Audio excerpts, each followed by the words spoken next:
pelajaran biologi dengan materi bioteknologi.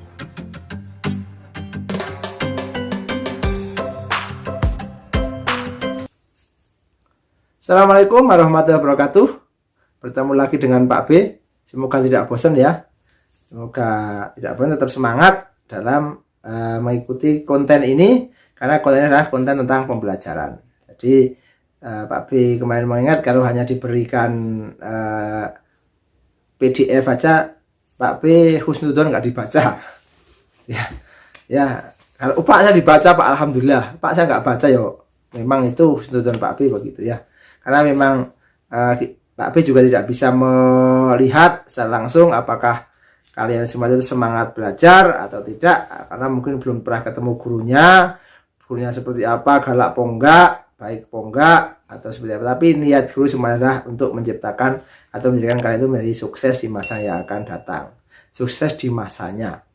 Oke ya, seperti itu, tetap semangat.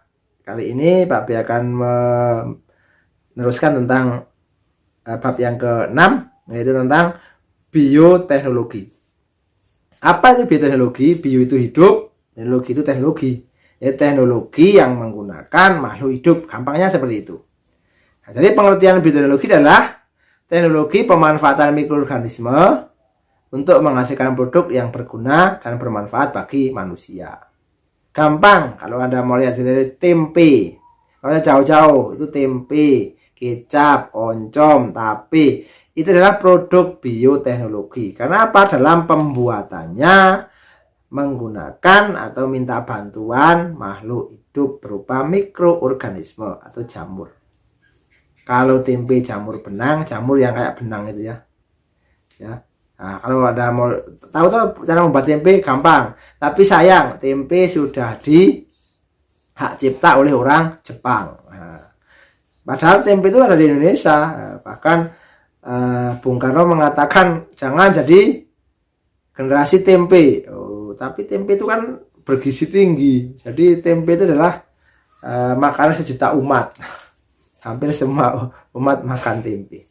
Oke, tidak lama-lama. Yang kedua adalah cabang bioteknologi. Cabang biologi yang mendukung.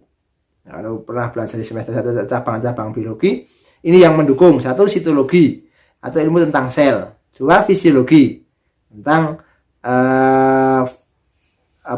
fungsi dari organ-organ tubuh. 3, mikrobiologi, mempelajari tentang mikroorganisme.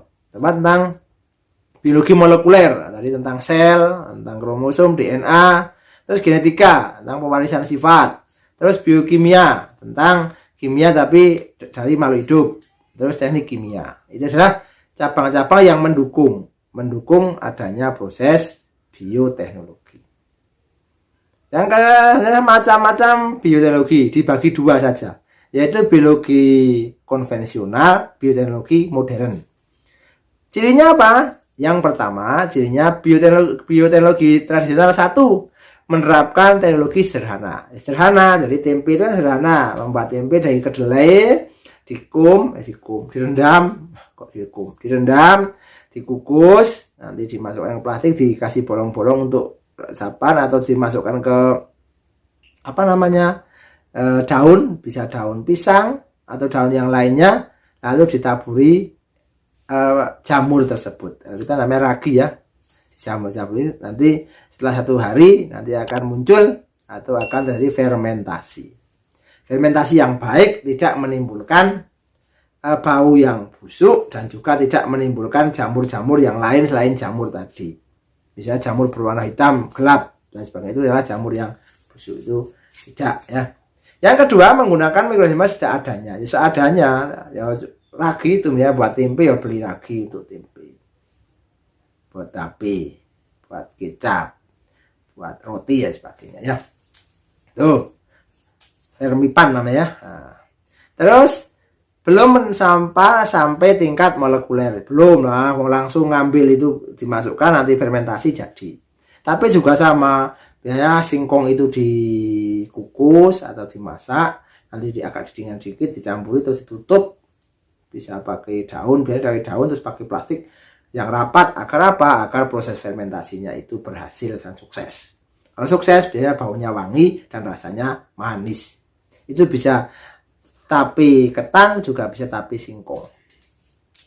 Yang keempat adalah belum seluruhnya steril. Nah, kan belum seluruhnya steril karena kan mungkin kalau orang-orang di desa atau di mana kan ini menggunakan yang tidak steril lah, karena hanya untuk konsumsi rumah tangga. Walaupun dijual juga jumlahnya nggak begitu banyak. Terus jumlahnya sedikit, kualitas belum terjamin atau belum mutunya itu belum standar.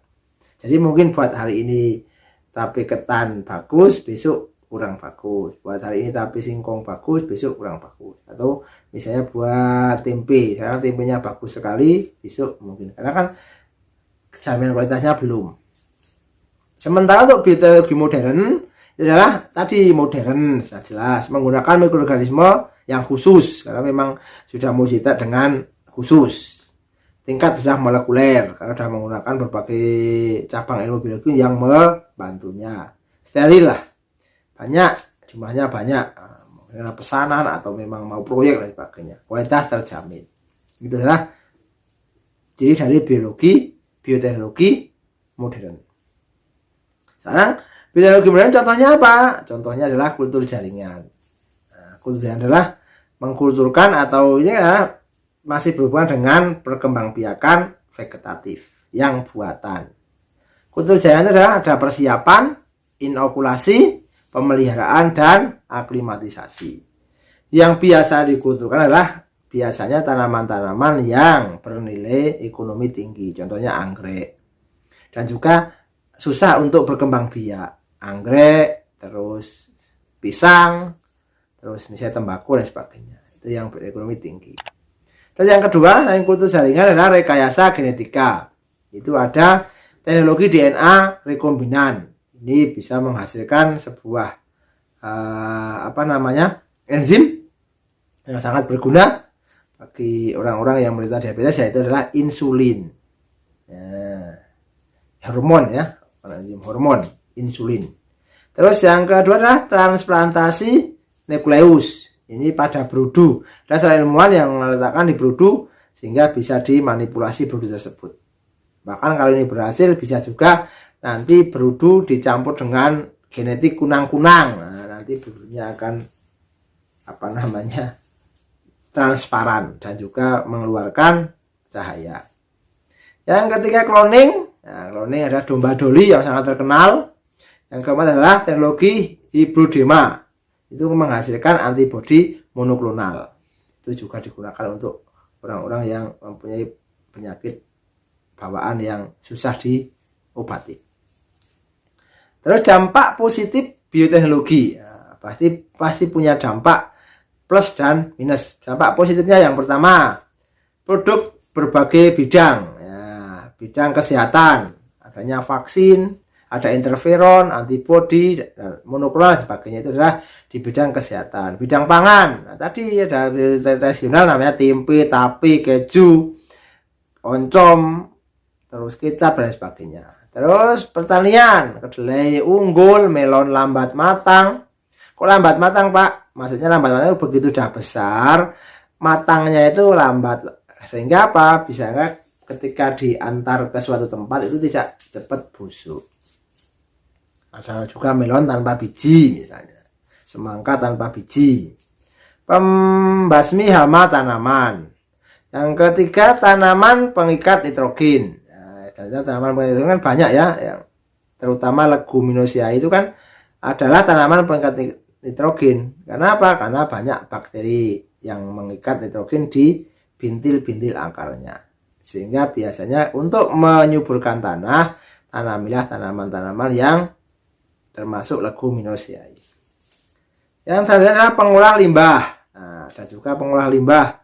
Karena mikroorganisme itu sebagai pengolah limbah. Banyak sekali limbah-limbah yang bisa